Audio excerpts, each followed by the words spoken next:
En esta primera parte queremos saludar y darle bienvenida a la ingeniera Rosario Guevara Salas Charito, gestión de riesgo de desastres en el Congreso Quinquenal. Es un evento muy importante, señoras y señores, este evento que se va a desarrollar el próximo mes de mayo, un evento de los ingenieros a nivel nacional. Sin duda, vamos a conversar, estamos con la vicepresidenta, justamente el capítulo de Ingeniería Geológica de la ingeniera Rosario Guevara Salas, para conversar sobre la gestión de riesgos de desastres como medida de prevención y cuánto de este tema se podrá contar en el Congreso Nacional Quinquenal que se realizará en el Colegio de Ingenieros del Perú en mayo próximo. Ingeniera, ¿cómo está? Muy buenos días. ¿Cómo está? Buenos días. Cuéntenos. Bueno, este evento sin duda va a marcar todo un hito, la quinquenal, Congreso Quinquenal de los Ingenieros, en donde ya se está haciendo la convocatoria para todos los ingenieros a nivel nacional para que participen con creaciones, propuestas interesantes que sirvan para el desarrollo del país. Cuéntenos, por favor. Claro, efectivamente hay un equipo grande que ya está trabajando desde el año pasado. Incluso se han recibido más de 80 propuestas de temas para tratar, y entre algunos de ellos están también los de gestión de riesgo de desastres, que es muy importante, ¿no? Por supuesto, y como digo yo, me alegra mucho de que se propongan, porque estos temas deberían de tratarse a nivel técnico, a nivel especialistas, ¿no? A nivel profesional. Y son trabajos que van a presentar algunas innovaciones probablemente, y que puedan de repente modificar alguna norma técnica, ¿no? Entonces siempre es bueno que los ingenieros nos presentemos con todo el trabajo y el know-how que tengamos y la experiencia para poder mejorar la normativa existente, ¿no? Ingeniera, el Perú tiene, o sea, el Perú como Estado, ¿tiene una política para enfrentar desastres? Sí, existe la política 32 de gestión de riesgo de desastres, tenemos la nueva ley de gestión de riesgo de desastres, pero 418. La pregunta es, ¿pre-desastre o post-desastre? Debería ser pre. No debería ser predesastre, ¿no? Pero en esta nueva ley que hay se incentiva mucho lo que es la prevención. Se trabaja mucho, debería de trabajarse mucho en lo que es este tema, pero aparentemente las autoridades no le están haciendo mucho caso a la gestión de riesgo de desastres. En fin, estamos viendo de mucha población en la ladera de los cerros, mucha población cerca, los ríos, entonces este tema no se está tocando muy bien con las autoridades. Claro, pero como como gestión, como política de Estado, ¿qué hacer para cambiar esa visión o esa decisión que debería tomarse desde las autoridades, ¿no? Ya, lo que debería de hacerse desde las autoridades es tener un asesoramiento técnico por especialistas y profesionales en el tema, porque básicamente no hay gente que conozca de gestión de riesgo de desastres, que esté en los municipios, por ejemplo, o que trabajen en lo que son ejecución de obras, o en lo que es evaluación de riesgos, lo que es incluso las inspecciones técnicas de seguridad, que hay un gran equipo de esto, pero de todas maneras son gente que tiene que estar especializada y conocer dónde es que se producen los desastres, conocer la historia de los lugares, de los pueblos donde puede ocurrir un desastre, y trabajar sobre eso en prevención, ¿no? Claro, es interesante lo que usted nos dice, ingeniera Rosario Guevara, es importante desde una política de Estado, pero vayamos al otro lado, ¿no? ¿Cuánto la población participa o debería estar participando o ser consciente de lo que significa un desastre? No hay desastres naturales, la naturaleza simplemente actúa porque es, como su palabra lo dice, naturaleza. El desastre es que nosotros nos exponemos a una acción de la naturaleza. ¿Qué hacer? ¿Cómo convocar? ¿Cómo incentivar o cómo motivar a la población que evite justamente eso? Mire, yo creo que todo esto debe ser, muy bien está trabajando el Ministerio de Educación en los colegios, ¿ya? Pero esta educación, como digo, ya viene varios años trabajando con los alumnos, enseñándoles, incentivándoles qué cosa es la gestión de riesgo de desastres y qué hacer y qué no hacer cuando hay un evento natural, como puede ser un sismo, ¿no? Entonces, ¿qué es lo que nosotros debemos de hacer? Esa educación, extenderla a los otros niveles, porque de aquí a 20 años de repente vamos a tener un buen grupo que conozca de gestión de riesgo de desastres, pero mientras tanto nosotros no hacemos mucho. Cuando hay un simulacro, por ejemplo, a nivel nacional, simplemente salimos para la foto. ¿no? Incluso las autoridades solamente salen para las fotos, o la misma población sale a tomarse su selfie, sale a ver, estoy participando pero con fotos, ¿no? Falta de Pero conciencia, claro, ¿no? pero no con la conciencia de vida, ¿no? Porque yo creo que cuando uno participa en un simulacro debería de saber exactamente, esta es la ruta que tengo que saber y aprenderla, ¿no? Esta es la ruta que tengo que utilizar para salir del edificio después de que ocurrió el movimiento sísmico, ¿ya? Y este es el lugar donde debo de estar. Pero ¿qué hacer ahí? No conversar de otras cosas, sino reflexionar. He llegado hasta este lugar porque sencillamente me han señalizado bien las escaleras, he bajado bien, me han dirigido bien, no me he tropezado porque no había nada que había alrededor que haga que me caiga, y he llegado a la calle tranquila, ¿no? Entonces esas reflexiones hay que hacerlas mientras que uno ya está esperando que termine el evento, ¿no? Ahora, ya luego también uno, bueno, tiene que comunicarse con sus familias, como siempre decimos, ¿no? Con mensaje de texto, porque ya sabemos que lo que es la llama se bloquea, Se ¿no? bloquean. Sí, hay otro tema, ingeniera Rosario Guevara, que es el tema de los suelos, donde muchas veces la población se asienta, ¿no? Se ubica. El estudio, los tipos de suelo que tenemos, la población desconoce totalmente todo ello, ¿no? Pero sí conoce cuando se toma un terreno en una quebrada de un río, que es también parte geográfica en riesgo. Los tipos de suelo, cómo poder hacer partícipe a la población, y también, por supuesto, ¿no?, la asesoría técnica. Claro, definitivamente el conocimiento de un tipo de suelos en una ladera o en un cerro, pues nos la va a dar un estudio geológico, ¿no? Y como digo, el estudio de suelos que se hace para construcción es diferente del estudio geológico para conocer qué tipo de material se puede asentar en una población. Aunque en realidad la población que se encuentra asentada en las laderas, en los cerros, están porque ellos han considerado que pueden vivir ahí. Un ejemplo tenemos. Pueden vivir ahí porque no pueden vivir en otra parte porque no lo tienen, según lo dicen ellos, porque han ¿no? conseguido, como quien quiera que sepa, cómo han conseguido ese terreno, ¿no? Pero están allí. Hay un ejemplo muy claro que no lo vemos acá en Lima, pero sí por ejemplo en Arequipa. Hay una gran cantidad de población que está habitando en las faldas del Misti, ¿no? A pesar de que hay unos tremendos letreros que se han puesto, zona de alto riesgo, no habitar después de esto, ¿no? De repente, en forma de prevención se ha puesto, pero la población ya pasó. Es lamentable. Ya pasó. Bueno, dicen, pues, si no tengo dónde vivir, pues tendré dónde morir. Claro. Lamentablemente es un concepto erróneo, terriblemente erróneo, porque eligen dónde vivir, dónde dormir, dónde tener a su familia en zonas de alto riesgo. Las autoridades ahora. Sí, yo diría, en vez de elegir dónde vivir, ellos eligen dónde quieren empezar a morir. Sí. Porque en realidad, si uno vive en una ladera, es porque está expuesto a algún peligro. Está expuesto a morir en cualquier momento, ¿no? Eso es lo que no entiende la gente. Ahora, las autoridades deberían de tomar, bueno, siempre se dice cartas en este tema, y no autorizarlo. No autorizar vivir allí.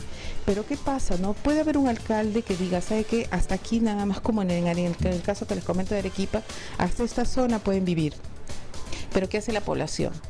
Se va hasta ellos, les arman líos, o sea, sí, protestas, o si están cerca de un proceso electoral, ahí quedaron, sí. ahí quedó la acción de la autoridad, ahí porque dicen, no, corren riesgo mis votos. Exacto, ¿no? Y eso está mal, ¿no? Porque yo creo que una autoridad debe ir a proteger a su población.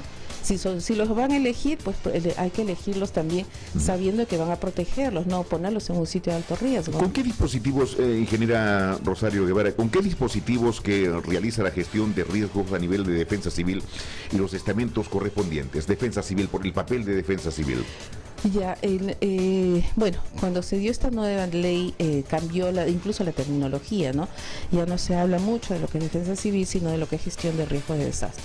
Entonces, ahora lo que tenemos que nosotros, hay mucho material, hay muchos planes y mucha documentación que elaborar en ellos. Son los planes de prevención, los planes de reducción de riesgos, los planes de contingencia.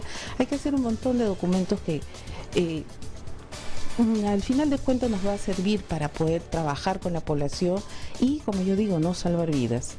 ¿no? Hay muchos planes, desde los más grandes hasta los más pequeños, en los cuales tiene que ir dando directivas. Esto ya salió, ya se publicó incluso la normatividad para ser elaborados, ¿no? Ahora, la tecnología, ingeniera Rosario Guevara, la tecnología para avisar de los desastres que se avecinan, ¿no? De la acción, antes de desastres, es la acción de la naturaleza, porque no podemos decir desastres porque es simplemente la acción de la naturaleza. Las alertas tempranas. En Chile ocurrió algo extraño, justamente demoró, no estuvo muy a tiempo las alertas. ¿Cómo se puede? Los sensores en los vehículos, también se habla mucho de los sensores vehiculares que podrían avisar acerca de la furia, de la fuerza de la naturaleza que se avecina. Cuéntenos. Claro, esto salió a raíz de que incluso, ¿no?, en el terremoto de México, porque las alarmas sonaron después de que hubo el movimiento sísmico, ¿no? Y justamente estuvimos allí con un equipo del Colegio de Ingenieros y nos explicaron qué era lo que había pasado. Estas alarmas sencillamente funcionan cuando el epicentro está bien alejado del sistema de alerta, de las bocinas, por decir. Pero en este caso, el epicentro estuvo muy cerca en la ciudad donde estuvieron las bocinas que les indicaba con tiempo en algunos casos, porque la onda que sale del movimiento sísmico pasó más rápido que el sonido que pasó y no activó a las alarmas. A ver si me explico. El epicentro fue en un punto y las alarmas fueron en otro punto, cercano, ¿no? Entonces la onda es tan rápida, ya que pasó el punto, sobrepasó el punto, la activación del sensor. Así es. No lo percibió porque pasó demasiado rápido. Exacto. Esa es la explicación. Esa es la explicación. Sí. Bueno, es una alternativa, es una una experiencia para poder saber dónde ubicarlos. Y es más, depurar un poquito más la tecnología en ese sentido, ¿no? Claro, porque bueno, sabemos de que hay sismos, pero no sabemos dónde va a ser el epicentro, ¿no? Entonces, ¿qué pasa? En otros sitios sí funcionó estas alarmas porque la onda llegó después. Entonces ahí tuvieron la precaución, ¿no? La onda llegó luego, entonces sí empezaron a activarse las alarmas.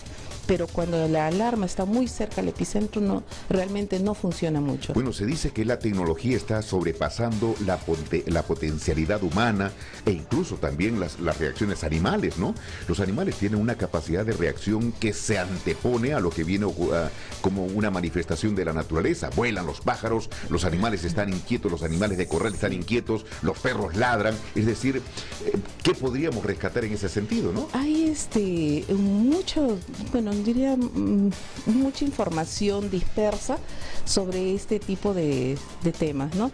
Y yo hice hace muchos años una recopilación de estos pequeños datos, ¿no? Sabemos de que, por ejemplo, que las hormigas cuando va a haber no van a tener un buen clima, empiezan a recolectar su comida. Sabemos también de que los animales presienten las ondas sísmicas y se alejan, ¿no? Como en el caso del Asia cuando los elefantes subieron, ¿no?, a los cerros.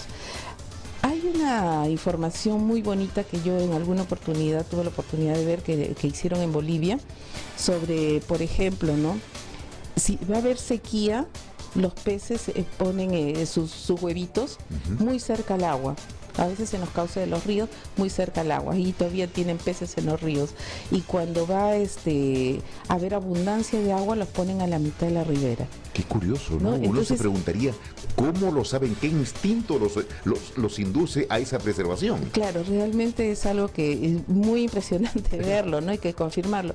Incluso me hablaron de unas aves que hay en Piura, que cuando va a haber fuertes lluvias, ellos hacen sus nidos debajo de los techos o donde pudieran protegerse, ¿no? Entonces, esos serían unos indicadores biológicos, ¿no?, de que va a haber lluvias intensas, ¿no? Y también hay la posición, por ejemplo, de las plantas, si van a florear o no van a florear en algunos lugares, algunos niveles también, ¿no? Es algo muy interesante. La naturaleza, como digo, es bien sabia, sabe protegerse también, ¿no? Ahora, finalmente, con ingeniera Rosario Guevara, tendríamos que ver es cierto que hay simulacros para prevenir, digamos, fatalidades, ¿no? pero no hay simulacros que incluyan la falta de electricidad, la falta de agua, los accesos de escape, como se dice, no solamente de las casas, sino los escapes de las ciudades cuando el desastre es de mayor magnitud. ¿Cómo salir de una ciudad atrapada y amenazada por un tsunami o un terremoto devastador? ¿Qué hacer? No tenemos Lima, por ejemplo, Lima y muchas otras ciudades no tienen salida para evacuar a un lugar seguro. Así es, el tema en estos casos ya no sería un simulacro con personas, ¿no? Sino una simulación, ya en un laboratorio donde se pueda hacer este tipo de actividades, ¿no? Simular en la computadora cómo hacer para evacuar una ciudad. Solamente en el caso, por ejemplo, que hubiera un movimiento sísmico y tuviéramos un tsunami, y hubiera estado como, yo me opuse también, fue una de las que se oponía de que sea la ceremonia del Papa en la playa. ¿Por qué razón? Porque no hay forma de salir de ahí. La última vez que una amiga estuvo saliendo de la Costa Verde, hubo una inundación desde Magdalena, y estuvo 3 horas y no pudo salir con su carro de ahí. Imagínense la cantidad de gente. La inundación viniese de Magdalena, bajaba hacia la Costa Verde todo el agua. Entonces, 3 horas y no pudo mover su carro. Entonces, yo digo, si hubiera habido la cantidad de gente que fue a la misa del Papa en ese lugar y hubiera ocurrido un movimiento sísmico sin la posibilidad de tsunami, pero el pánico los hace salir, ¿qué hubiera pasado? Ingeniera, si de Surco no pudieron salir hasta las 12 de la noche. Siguiente.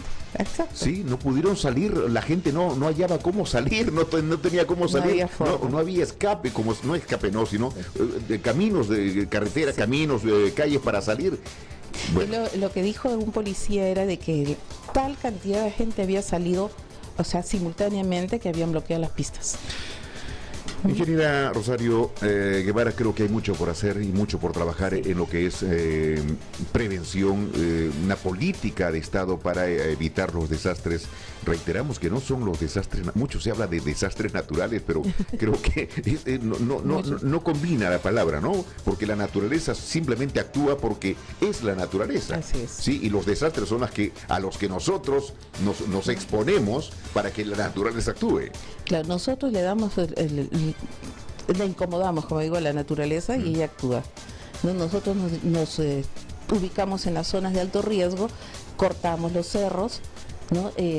Hacemos encauzamientos diferentes, invadimos los cauces de los ríos. Entonces, si nosotros le cambiamos el curso a un río con viviendas, al final tiene memoria, va a seguir en su ruta, ¿no? Entonces se están exponiendo a que la naturaleza actúe simplemente. Hay mucho que aprender, hay mucho que digamos tomar como una doctrina para poder evitar estos desastres, ingeniera. Así es.